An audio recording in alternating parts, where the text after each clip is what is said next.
Welcome back to another edition of the Stay Woke podcast presented by thesonicbreakdown.com. This is D. Ray Brinson, and I just want to say thanks again for rocking with us and coming back and listening to another podcast. Today's podcast is going to be 2 album reviews, but it's going to be not really an in-depth review, more of a first impressions. The first is going to be Macklemore and Ryan Lewis, The Unruly Mess I Made, and then the second album will be Kendrick Lamar's Untitled Unmastered. Both of these albums have just been released within the last month. We're going to start with Macklemore and Ryan Lewis, The Unruly Mess I Made. The first impression that I got when I just did one straight listen through is that it is more introspective than I thought it would be. He touches on, because White Privilege 2 was released, I'll say about 2 or 3 weeks before the album was released. And so that, then the mixture of Downtown that was released even prior to that, which was his first single, it made it hard for me to determine how the album was going to flow and be structured, because they're totally different types of songs. Downtown is the more fun, party, outing type of song, where White Privilege 2 is a more deep, thought-provoking song. So having that contrast was hard to kind of determine how the album would be. But now that I have had a chance to listen to it, the album starts out with Light Tunnels that gives more of Macklemore's perspective of how he's dealing with celebrity and how that fame or stardom is affecting him and being affected by others, as well as he takes into account the racial aspect of it too, of how it is for a white rapper, him, to feel and be juxtaposed in society. Then you have Downtown, which we all know is a single, very upbeat, brings in a lot of the old school rappers, Melly Mel, Grandmaster Caz, Kumo D. So it gives you that old school nostalgic feel, but with new updated content. Just skipping around, you got there's several different feels that are several different textures and emotions that are felt throughout the album. Like I said, Light Tunnels kind of that gives you that introspective feel. Then you got Downtown, the party feel, and then you go to more again of a reflection or of growing up, which Macklemore is basically telling his daughter, because he just had a daughter.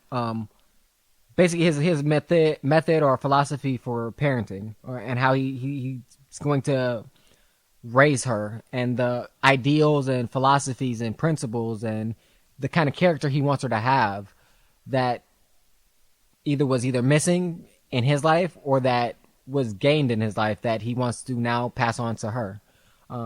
It's an interesting song and an interesting approach on parenting, and he talks about certain things that is not every parent's not going to agree with, but that's the way he's going to choose, and of course that might change according things will change based on his life and how he navigates through it.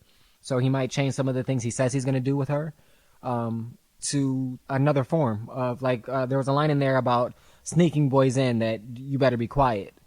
Now when she actually turns 16 and he's a little bit older, that mentality or that idea might change. But we'll see. But I thought it was a good approach, and Ed Sheeran sounds nice on the track as well. One of my favorite tracks so far from the album is Need to Know, that features Chance the Rapper. Chance the Rapper has been getting a lot of play lately.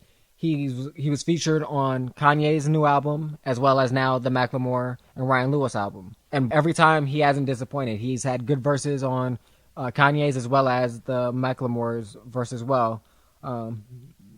So it's a good song, as well as the next song that's one of my favorites as well is when you go to White Privilege 2. I'm going to spend a little bit more time on this, talking about this song, because it does cover so much. Basically, on this song, he's giving us introspection on his feelings of race relations and knowing what to do, how to do it, what to say, when to say it, things of that nature. And he focuses on, like, one of the in the beginning of the song, when they're yelling out Black Lives Matter, he doesn't yell it back. And that kind of gives you the idea of how that first verse goes, is that he has this inner conflict with himself. Like, he wants to stand up, he wants to do what's right, or what he believes is right, of standing up for equality, standing up for racial injustices. But certain times he doesn't feel like it's his place to say, or should he say it at this time, things of that nature. And I think that is a conflict that I want more people, non-minorities, to have that, to at least feel that conflict. Because if you're feeling that conflict, that means you care about the injustices that you're seeing. That you feel like you want to do something, and you might not know the best way to do it, but at least you have that innate ability of wanting to do something, where not everybody has that. There's a lot of people, especially people in the majority, that they can care less if they speak on certain things or not, or that it even crosses their mind. And that's part of white privilege in that aspect, is black people, and not even just black people, minorities in general, we can't go through our lives and not think about those things, not think about how this affects us, or how police brutality affects us, how rules that are favored or geared towards the majority has an effect on us. So we don't have that privilege.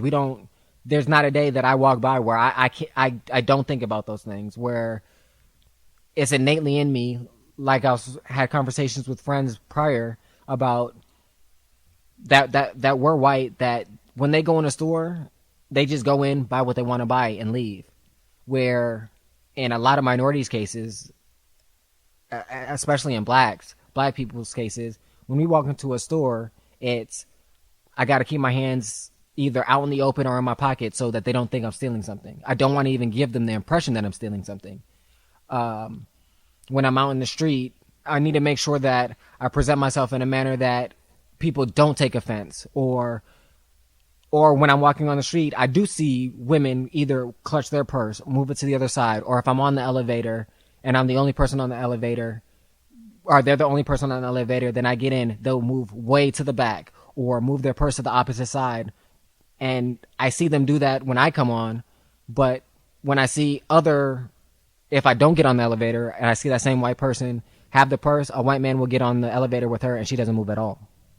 So those are the things that we deal with on a daily basis, that when you're not in the minority, or you don't have to face those racial biases and bigotry, it's something you just don't have to deal with. And that's part of white privilege. And he talks about that in the song. He talks about the fact that he has ascended to the heights that he has as quickly as he has on his lyrics, one, but also on the fact that other white people can just identify and relate to him just based on his looks.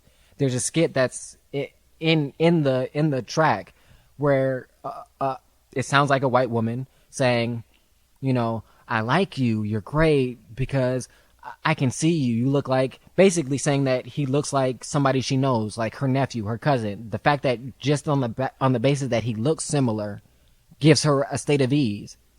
Now, no matter what I do, or no matter what black entertainers, actors, rappers, musicians do, we can never give her that level of comfort, because we can't change the way we look. You know what I'm saying? So that also adds to the aspect of white privilege. And I want to give him a lot of credit for having not just the want to say it, but the actual ability to execute it, in which he did. I want to emphasize, I wish more people in his position, or that have the ability for people to hear your impressions, your points, to make those type of points, because that can open or enlighten other people's minds. Because there are people that don't think racism even with everything going on today, police brutality, Baltimore riots, what's happening in Michigan with the water situation, that don't think racism still exists, and don't think that white privilege is an actual thing.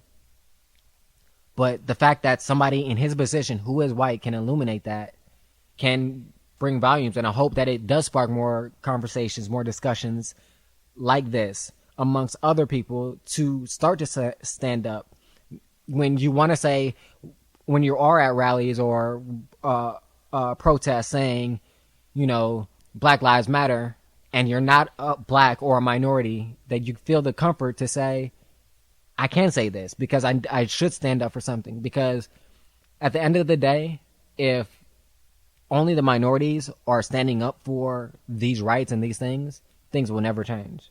The only way things will change is if people in the minority as well as majority start to work together to invoke these changes.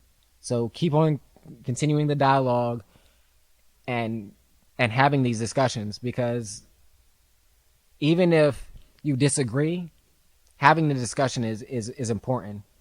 It might illuminate you to points that you might not have heard or thought to be right. So give it a chance. I encourage people to listen to the song in its entirety and to think about it. Internalize it. See how, if you agree with it, disagree with it, and how it might affect your life. This is not the first time Macklemore has said something about this. Again, this is called White Privilege 2 for a reason, because it's not the first time he's talked about it. It's not the first time I've heard him talk about it in interviews. So people should keep that in mind as well. And the last thing I do want to add about this song is a lot of people are giving him flack for the fact that he brought up Iggy Azalea and Miley Cyrus and basically calling them culture vultures, in essence, of appropriating black culture. People are saying that he's a hypocrite because he does it too.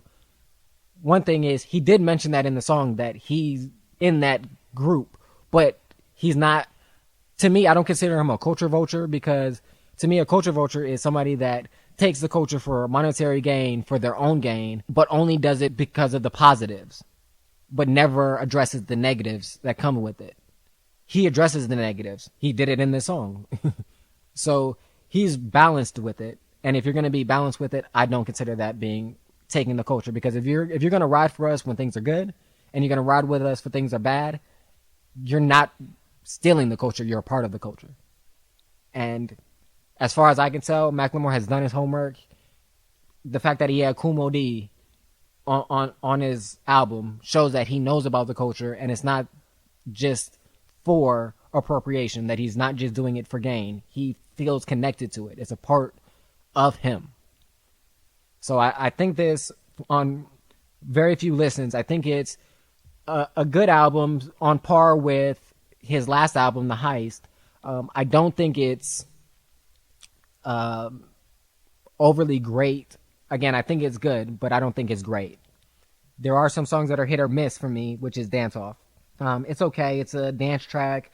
It kind of has that Sean Paul feel, reggae type of feel. But overall, it's a good album, but just not great. And so next we're going to be talking about the Kendrick Lamar Untitled Unmastered. So Kendrick Lamar released an Untitled Unmastered album on Friday, the 4th, March 4th. So basically this album is just a whole bunch of songs that he's recorded or that he's recorded over the years. I think it's over a 3-year period. Yeah, a 3-year period that he just never released. Again, as it's stated, the songs are untitled. They're basically just numbers 1 through 8. And it also has a date next to it. I'm assuming that's either the date that it was recorded or the date that it was the concept of the song was conceived. I'm assuming more on the fact that it's probably the date that it was recorded. It's also unmastered, so there's a acoustic feel that gives you that like unplugged feel that's felt throughout the album. It seems like he was just having a lot of fun to me on this album. That the lyrics are solid, the production is solid. It's very jazz-centered.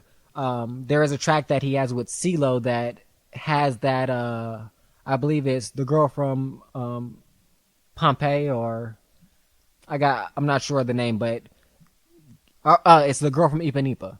Had a brain lapse, sorry guys. But so that has that kind of feel to it. There's that track with CeeLo. To me, that's the worst song on it, but it's not a bad song. It's just the worst out of these good ones. There's a track that's produced by Egypt, which is Alicia Keys and Swiss Beats' son. I think it's really nice production.